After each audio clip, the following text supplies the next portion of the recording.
दोस्तों, जैसे कि आप जानते ही हैं, हमारे सौर मंडल में पृथ्वी से कई बड़े बड़े ग्रह मौजूद हैं। सबसे बड़ा ग्रह जुपिटर यानी बृहस्पति पृथ्वी से 10 गुना अधिक बड़ा है। इसका वॉल्यूम पृथ्वी से 1300 गुना अधिक है। यानी जुपिटर इतना बड़ा है कि उसके अंदर 1300 पृथ्वियां समा सकती हैं।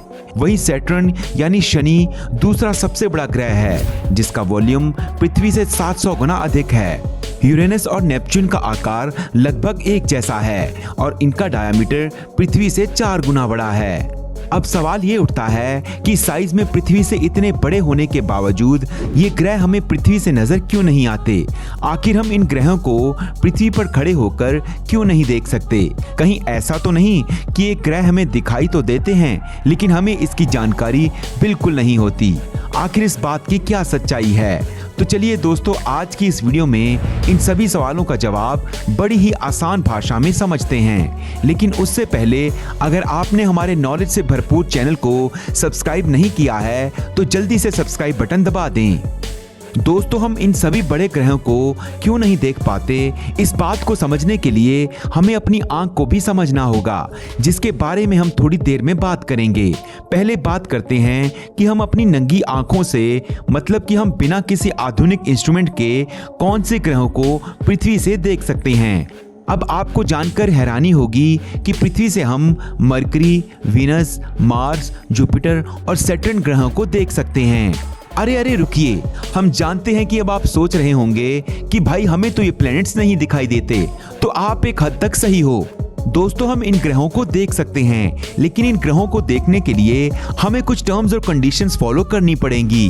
कोई भी वस्तु हमसे जितनी दूर होती है वो उतनी ही छोटी दिखाई देती है। जैसे कि कोई हवाई जहाज आपको पास से तो बहुत बड़ा नजर आता है, लेकिन जैसे जैसे वो आपसे दूर हवा में उड़ता जाता है वैसे वैसे उसकी साइज छोटी होती चली जाती है।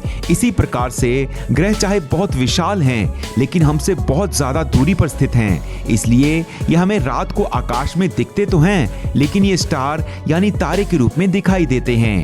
आइए एक एक करके सभी ग्रहों पर नजर डालते हैं। सबसे पहले बात करते हैं मरकरी यानी बुध ग्रह की, जो कि सूरज के सबसे नजदीक है। इसे सूरज से उगते और ढलते वक्त आसानी से देखा जा सकता है। शाम के तारे के रूप में बुध पश्चिमी आकाश में दिखाई देता है, जो सूर्य के लगभग 1 घंटे बाद अस्त होता है। सुबह के तारे के रूप में यह पूर्वी आकाश में सूर्य से लगभग 1 घंटे पहले उगता हुआ दिखाई देता है। बुध आमतौर पर पीले रंग के साथ एक चमकीले तारे के रूप में दिखाई देता है।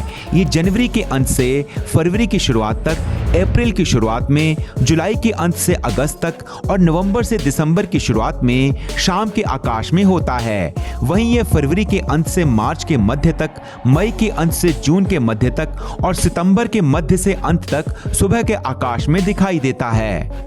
दोस्तों, मरकरी के बाद कौन सा ग्रह आता है? जी हाँ, वीनस यानी कि शुक्र ग्रह। जब हम रात को आसमान में देखते हैं तो हमें बहुत सारे तारे नजर आते हैं। इनमें जो सबसे चमकने वाला तारा है वो तारा नहीं बल्कि शुक्र ग्रह है। शुक्र ग्रह को हम बड़ी आसानी से देख सकते हैं। शुक्र हमेशा चमकदार और स्थिर चांदी जैसी रोशनी से चमकता रहता है। जनवरी से अगस्त तक ये शाम के समय पश्चिमी आकाश में दिखाई देता है। मध्य अगस्त से दिसंबर तक ये पूर्वी आकाश में सुबह दिखाई देता है। ये जुलाई को शाम के आकाश में और सितंबर को सुबह के आकाश में सबसे ज्यादा चमकता है। अब बात करते हैं मंगल ग्रह के बारे में। मंगल ग्रह हमारी पृथ्वी का पड़ोसी ग्रह है। पृथ्वी से मंगल ग्रह पर भेजे अंतरिक्ष यानों को बेहतरीन फोटोज मिली हैं। उनको देखकर पृथ्वी के रेगिस्तानों की याद आती है। मंगल को अक्सर लाल ग्रह कहा जाता है, क्योंकि यह आकाश में नारंगी लाल दिखाई देता है। मंगल ग्रह पृथ्वी से 36 करोड़ किलोमीटर की दूरी पर है। धरती से मंगल ग्रह शाम से सुबह तक देखा जा सकता है, क्योंकि मंगल की अपनी एक लाल रंग की चमक होती है। ये सूरज के बिल्कुल विपरीत दिशा में मौजूद है। मंगल ग्रह को आप बिना टेलीस्कोप की मदद से भी अच्छे से देख पाएंगे। जब मंगल धरती के नजदीक होता है तो इससे ज्यादा आसानी से देखा जा सकता है। अब बात करते हैं जुपिटर यानी बृहस्पति ग्रह की, जो कि हमारे सौर मंडल का सबसे बड़ा ग्रह है। इसकी दूरी हमारी पृथ्वी से 64 करोड़ किलोमीटर है। रात में अंतरिक्ष के पश्चिमी हिस्से में इसे देखा जा सकता है। जून के महीने में दिखने वाली आकाशीय वस्तुओं में बृहस्पति सबसे ज्यादा साफ दिखता है। अगर आपके पास कोई बेसिक टेलीस्कोप है तो आप इसके सरफेस को भी आसानी से देख सकते हैं। आपको टेलीस्कोप के जरिए इसके चंद्रमा भी दिख जाएंगे, जो साइज में काफी बड़े होते हैं। और अगर आप टेलीस्कोप का इस्तेमाल करके जुपिटर ग्रह को देखोगे तो आंखों की तुलना में वो इतना ज्यादा क्लियर दिख जाएगा मानो आप करीब से बृहस्पति ग्रह के बादलों को देख रहे हों। बात करें सैटर्न यानी शनि ग्रह की, तो शनि मध्य चमक वाले पीले सफेद तारे की तरह चमकता है। मई से जुलाई के बीच इस ग्रह को बिना टेलीस्कोप के देखा जा सकता है। इसके प्रसिद्ध छल्ले केवल दूरबीन में ही दिखाई देते हैं। शुरू के 3 महीने के दौरान रात में इसे देखना संभव है। सूर्य अस्त होने के बाद विपरीत दिशा में इसे देखा जा सकता है। शनि पूर्व से निकलकर पश्चिम में जाता है। ये पृथ्वी से 150 करोड़ किलोमीटर दूर है। दोस्तों, यूरेनस की बात करें तो उसे केवल वही लोग देख सकते हैं जिनके पास अच्छी दृष्टि और साफ आकाश हो, साथ ही जिन्हें यह भी पता हो कि इसे कहां देखना है। वहीं बात करें नेपच्यून की, तो इसकी नीले रंग की दुनिया केवल अच्छे दूरबीन या टेलीस्कोप से ही दिखाई देती है। दोस्तों, अब तक हमने डिस्कस की है एक आइडियल सिचुएशन जहां हम अपनी आंखों से इन ग्रहों को देख सकते हैं। अब ये भी जान लेते हैं कि हम ज्यादातर ग्रहों को क्यों नहीं देख पाते।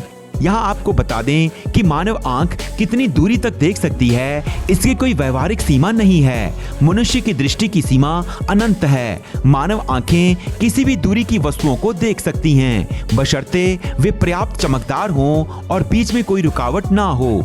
यही कारण है कि आप सैकड़ों या हजारों प्रकाश वर्ष दूर स्थित तारों और आकाशगंगाओं को देख सकते हैं। लेकिन प्रदूषण, धूल मिट्टी, कण हमारे दूर तक देखने की क्षमता को कम करते हैं। आपने देखा होगा कि धुंध के दिनों में इंसान अपने खुद के हाथ को नहीं देख पाता, प्लैनेट्स को देखना तो दूर की बात है।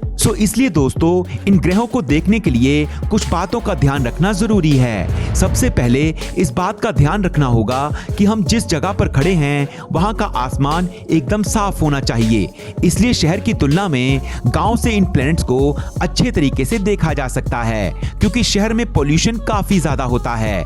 जितना हो सके ऊंचाई वाले जगह पर जाकर इन ग्रहों को देखना चाहिए। साथ ही जिस ग्रह को देखना है उस ग्रह की परिक्रमा चक्कर के बारे में अच्छी तरह से जानकारी होनी चाहिए कि कब वो सूर्य के नजदीक आता है और सूर्य अस्त के बाद दिखाई देता है या सूर्य उदय के बाद। इन बातों का ध्यान रख के आप इन प्लैनेट्स को आसानी से देख सकते हैं। अगर आप इन प्लैनेट्स को और अच्छे से देखना चाहते हैं तो आप किसी टेलीस्कोप की भी मदद ले सकते हैं। टेलीस्कोप के जरिए आप ग्रहों को बड़ी आसानी से देख पाएंगे। तो दोस्तों, कैसी लगी आपको हमारी ये जानकारी से भरी वीडियो? अगर आपको वीडियो अच्छी लगी तो इस वीडियो को लाइक और शेयर जरूर कीजिए ताकि ये नॉलेज और ज्यादा फैल सके। इस तरह की जानकारी से भरी वीडियोस को आगे भी देखते रहने के लिए हमारे चैनल फैक्टोपिया को सब्सक्राइब करना ना भूलें। जल्द मिलते हैं एक और ऐसी ही दिलचस्प वीडियो के साथ। तब तक के लिए दिल से धन्यवाद।